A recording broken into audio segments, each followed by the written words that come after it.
Bharatiya Janata party के MLC प्रत्याशी सुदामा पटेल ने अपनी ही पार्टी के कार्यकर्ताओं के ऊपर आरोप लगाया है कि वो ब्रजेश सिंह की पत्नी का प्रचार कर रहे हैं और साथ ही साथ एमएलसी और माफिया ब्रजेश सिंह के ऊपर आरोप लगाया है कि वो चुनाव को प्रभावित कर रहे हैं, वो भी उत्तर प्रदेश सरकार की कानून व्यवस्था जहां पर टॉप पे रहती है उसकी सेंट्रल जेल में बंद रहने के बाद। उन्होंने कहा है कि हमारी ही पार्टी के कार्यकर्ता हमारा प्रचार करने से डर रहे हैं क्योंकि अगर प्रचार करेंगे तो ब्रजेश सिंह की नजरों में आ जाएंगे और उसके बाद जो कुछ होगा उससे बात से डरने की वजह से भाजपा के कार्यकर्ता हमारा प्रचार नहीं कर रहे हैं बल्कि ब्रजेश सिंह की पत्नी अन्नपूर्णा सिंह का प्रचार कर रहे हैं। और साथ ही साथ यह भी कहा है कि भाजपा के लोग जो है वो हमारे खिलाफ कर रहे हैं, हमको लेकर के कॉन्फिडेंट ही नहीं है।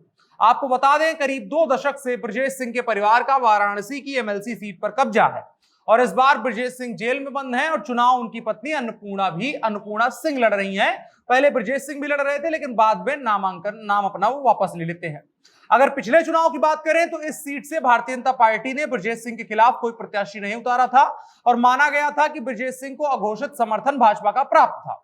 जाहिर है उसके बाद सीधा प्रभाव ब्रजेश सिंह का होगा, कार्यकर्ताओं पर भी प्रभाव होगा क्योंकि पिछली बार अघोषित रूप से ब्रजेश सिंह के साथ रह चुके हैं तो आप घोषित रूप से विरोध में तो जा नहीं सकते हैं।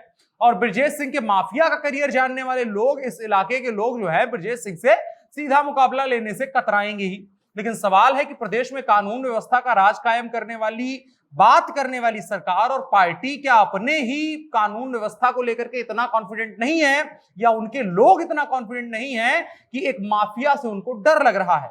और सवाल है कि आम जनता फिर कैसे बिना डरे काम करेगी, बिना डरे वोट करेगी और एमएलसी के लिए जिन प्रतिनिधियों को वोट करना है वो वोट कैसे करेंगे और योगी आदित्यनाथ कैसे कहेंगे कि बुलडोजर सबके ऊपर बराबर चल रहा है।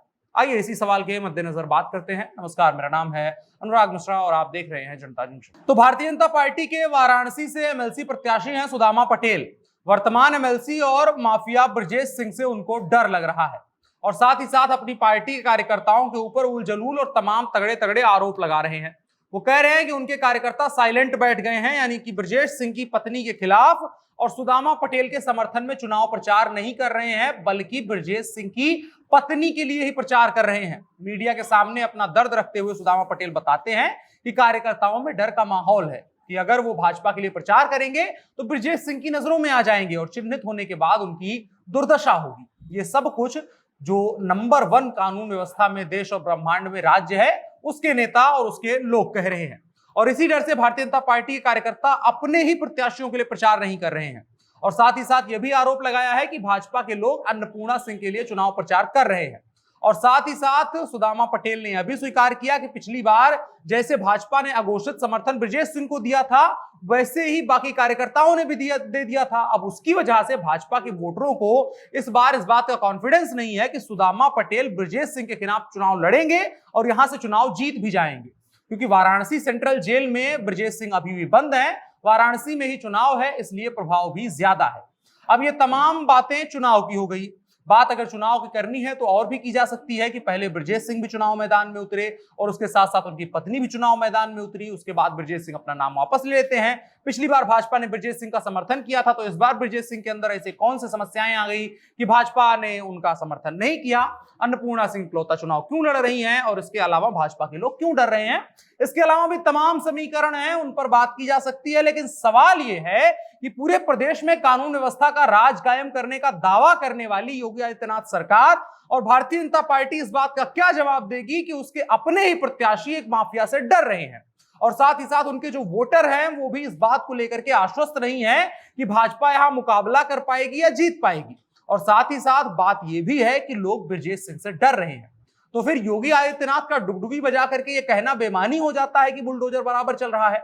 अगर बुलडोजर बराबर चल रहा है तो कैसे अतीक अहमद और मुख्तार अंसारी के नाम का खौफ पूरे प्रदेश में धीरे धीरे गायब हो गया और ब्रजेश सिंह 1.5 दशक से जेल में बंद रहने के बावजूद भी आज की तारीख में भी उतने ही प्रभावशाली हैं और साथ ही साथ उनका वर्चस्व भी कायम है, उनका रसूख भी बना हुआ है और भारतीय जनता पार्टी के लोग ही ब्रजेश सिंह से डर रहे हैं। तो आम जनता अपने आप को कहां पाएगी?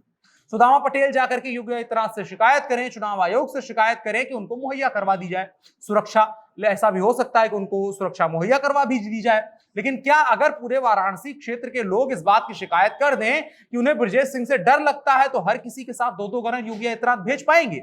और अगर नहीं भेज पाएंगे तो योगी आदित्यनाथ को जवाब देना चाहिए कि 5 साल की सरकार में उन्होंने क्या किया है और आज की तारीख में वो क्या कर रहे हैं, जबकि चुनाव में उनका सबसे बड़ा मुद्दा कानून व्यवस्था था। कहां है वो कानून व्यवस्था? लोग तो आज भी माफिया से डर रहे हैं ना। इस बात का जवाब प्रदेश सरकार को और प्रदेश के जनप्रतिनिधियों को और सुदामा पटेल को भी देना चाहिए कि उन्होंने ही पिछले चुनाव में प्रचार किया होगा उनके लिए कि कानून व्यवस्था बहुत बढ़िया हो गई है प्रदेश की। तो आज की तारीख में आपको ब्रजेश सिंह से डर इतना ज्यादा क्यों लग रहा है? आपके कार्यकर्ताओं को इतना ज्यादा डर क्यों लग रहा है? आप क्या सोचते हैं कि भारतीय जनता पार्टी के कार्यकर्ता ब्रजेश सिंह से क्यों डर रहे हैं? कमेंट बॉक्स में बताएं और साथ ही साथ प्रदेश की कानून व्यवस्था को लेकर के आप क्या सोचते हैं कमेंट बॉक्स में वो भी बताएं। वीडियो को साझा करिएगा। फिलहाल के लिए इतना ही। मेरा नाम अनुराग मिश्रा है, आप जनता जंक्शन देख रहे थे। कैमरे पर मेरे साथ ओम प्रकाश थे। शुक्रिया।